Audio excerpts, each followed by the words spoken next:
10 ఏళ్లలో నేతలు బాగుపడ్డారు తప్ప నడిగడ్డ అభివృద్ధికి ఎవరూ ఆలోచించలేదని మహబూబ్ నగర్ ఎంపీ డీకే అరుణ అన్నారు. గద్వాల జిల్లాలోని ప్రజా సమస్యలపై జిల్లా బీజేపీ ఆధ్వర్యంలో భారీ నిరసన ర్యాలీ చేపట్టారు. కార్యక్రమంలో ఎంపీ డీకే అరుణ పాల్గొన్నారు. పార్టీ జిల్లా కార్యాలయం నుంచి కలెక్టరేట్ వరకు భారీ బైక్ ర్యాలీ చేపట్టారు. కలెక్టరేట్ ముందు బైఠాయించి కాంగ్రెస్ ప్రభుత్వానికి వ్యతిరేకంగా పెద్ద ఎత్తున నినాదాలు చేశారు. ఇక జిల్లా బీజేపీ ఆధ్వర్యంలో కలెక్టర్కు 20 ప్రధాన ప్రజా సమస్యలతో కూడిన వినతి పత్రం ఎంపీ డీకే అరుణ సమర్పించారు. తుమ్మిళ్ల, నెట్టిపాడు, గట్ట ఎత్తివేతల ఆర్డీఎస్ ప్రాజెక్ట్స్ ఇంకా ఎందుకు పూర్తి చేయలేదని డీకే అరుణ ప్రశ్నించారు.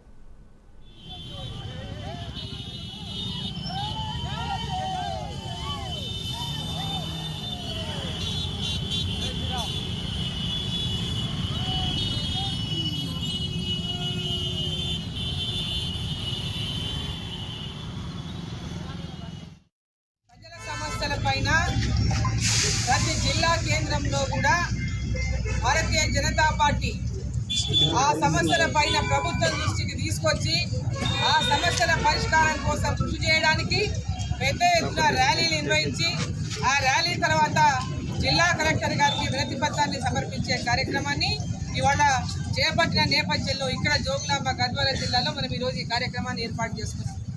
ఈ కార్యక్రమానికి రాష్ట్ర పార్టీ తరఫు నుంచి ఇన్ఛార్జ్గా ఉన్నటువంటి వీరేందర్ గౌడ్ గారు, అదేవిధంగా జిల్లా అధ్యక్షులు రామాంజనేయులు గారు, అదేవిధంగా స్నిగ్ధారెడ్డి గారు, మాజీ మున్సిపల్ చైర్మన్లు పద్మావతి గారు, కృష్ణవేణి గారు, రమాదేవి గారు, అదేవిధంగా బండల వెంకట్రాములు గారు, మన ఎన్నికల్లో పోటీ చేసినటువంటి అభ్యర్థి శివారెడ్డి గారు, మాజీ జిల్లా అధ్యక్షులు రామచంద్రారెడ్డి గారు, అదేవిధంగా పెద్ద ఎత్తున విశేష ప్రతి ఒక్కరికి పేరు పేరున మన కార్యకర్తలకు అందరికీ కూడా ఈ సందర్భంగా నేను మీడియా మిత్రులకు